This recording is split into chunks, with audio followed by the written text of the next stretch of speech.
Hey guys, it's Ivy. Welcome back to my channel, and today I'm going to be doing my February wrap-up. In February, I read 11 books.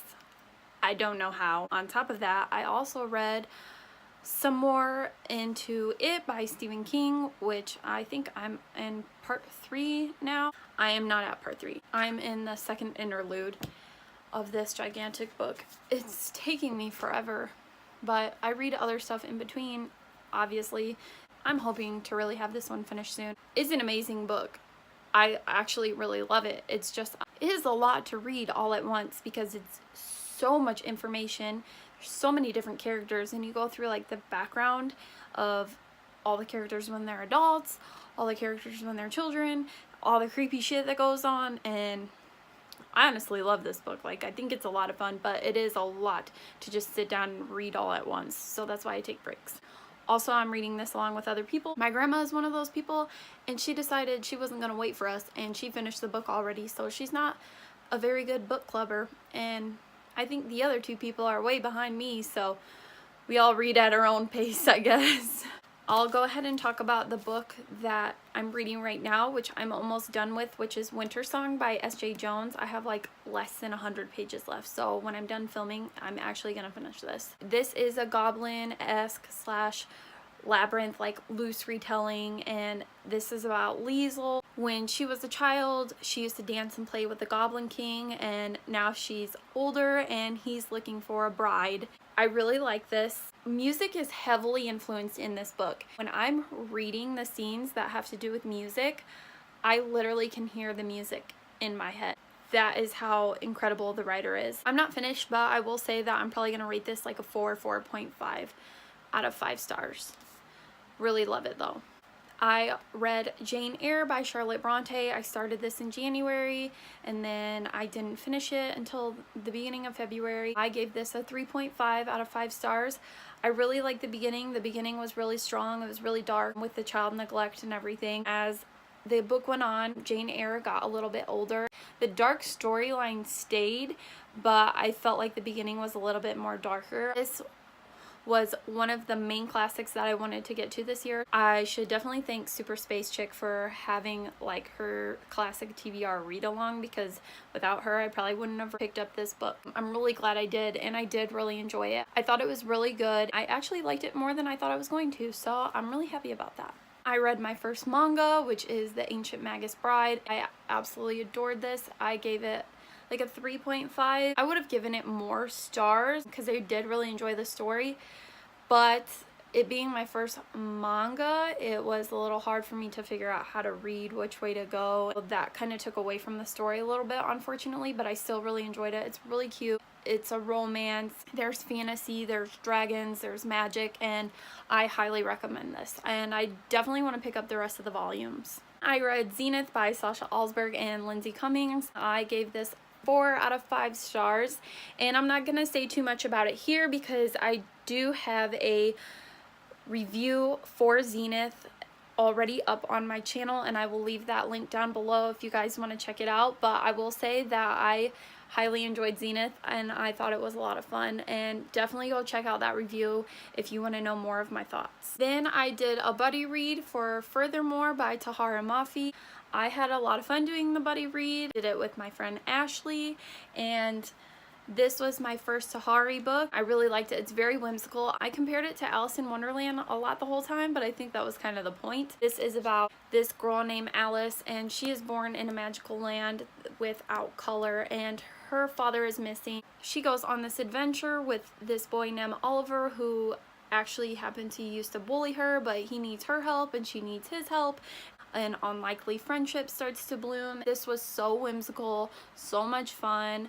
I definitely want to read a companion novel, which would. The writing was amazing, and the way she told the story was a lot of fun, and I really enjoyed this. As I said before, I'm rereading the Mortal Instruments on audiobook, and then when I get to the Infernal Devices, I'll be picking that up physically. As far as the Mortal Instruments go, I got through City of Ashes by Cassandra Clare, and then I also got to City of Glass. I definitely will say I am enjoying the series way more this second time around. I don't know if it's because the characters are familiar to me because I have already read it. Definitely did enjoy the first 3 books the most the first time I read it, so that could be another thing. The 4th and the 5th one were the 2 that I didn't enjoy as much because I felt they were repetitive, so I'll see how I feel when I get to those ones. I gave these both 4 out of 5 stars, and I had a lot of fun diving back into this world. Another audiobook I listened to this month was Alcatraz versus the Evil Librarians by Brandon Sanderson, and I gave that book a 3.5 out of 5 stars. It was a lot of fun. It was a super quick middle grade read. It is about Alcatraz, and he just has this awful bad luck of just breaking everything. He keeps going through different foster homes. His grandfather turns up and he's like, hey, I'm your grandfather. Oh, and by the way, it's not bad luck.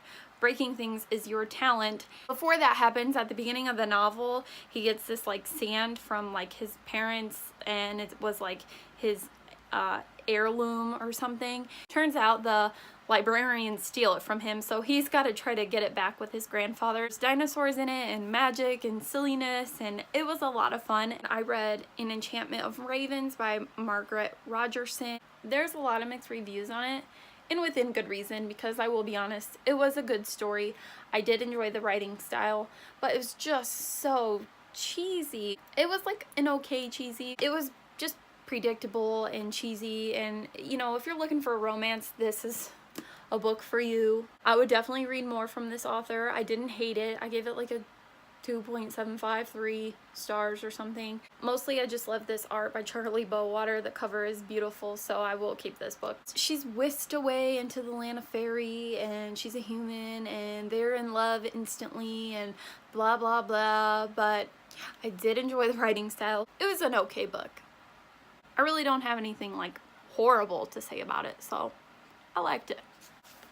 Then I read The Hazelwood by Melissa Albert. This is one of my most anticipated releases of 2018, so I was really excited when I got to this one. It's dark and gripping and thrilling. This is about Alice going on an adventure to the Hazelwood because her mother was kidnapped, and the only thing that her mother said was stay away from the Hazelwood, which is where her grandmother used to live. Her grandma is very well known for writing these super dark, grim-esque fairy tales about the hinterland. I just have to say, pick it up if you haven't, because I liked it. It was awesome.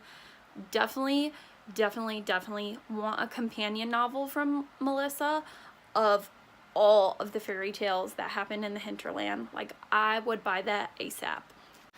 Finally, I read Three Dark Crowns by Kendare Blake. I picked this up on audio because it was on sale for like $4 on Audible, so I was like, I've been wanting to read this. It's a $4 audiobook. I can knock that out pretty fast. But here's where my issue happened. I could not get with that narrative. Like, I couldn't. And like, the writing style I feel is very amateur. It's just like Genevieve laughed. I don't even know how to explain it. It's like CJ and Jump. Like, literally, the writing style was very amateur for me. I don't know if it was the way she was reading it or what. So I just have so much to say about this book. Okay, here is where my problem was. The first 150 pages were boring as fuck. Like, I was like, I don't even know what's going on, and I really don't care to, because this is boring. It was all boring. But after about that 150 page mark, I started to get invested into the story and care about the characters. I'm still kind of confused about who is who. I decided that I would listen to the audiobook, but I would follow along with the physical book, which worked out way better for me. I actually started enjoying the story then. That is just the way I had to listen to the audiobook, was reading along with the person reading to me. So after I did that, I started to enjoy this, but I have no idea how to rate this because the first 150 pages were so freaking boring, and I feel like we could have just done without. I don't know. I didn't even explain what this book is about. 3 queens. In order for one of them to be queen, they have to kill each other, and they each have different powers, and yeah. I really don't know if I'm going to continue with book 2. I don't think I will, because, I mean, is this an unpopular opinion? I don't know, but I just, I couldn't get down with the writing style. Sorry, not sorry. I read a ton in February, the shortest month of the year, and I kicked ass. My favorite book of the month was The Hazelwood or Winter Song. If you guys read any of those books, let me know your thoughts and feelings on them down below. Please tell me I am not alone in this Three Dark Crown thing. I feel like I probably will be, because everybody loved it, and I do want to know what happens in the story, but not enough to pick up the sequel. If you like this video, please give it a big thumbs up and subscribe. Thank you all so much for watching. I hope you have a beautiful day. Bye!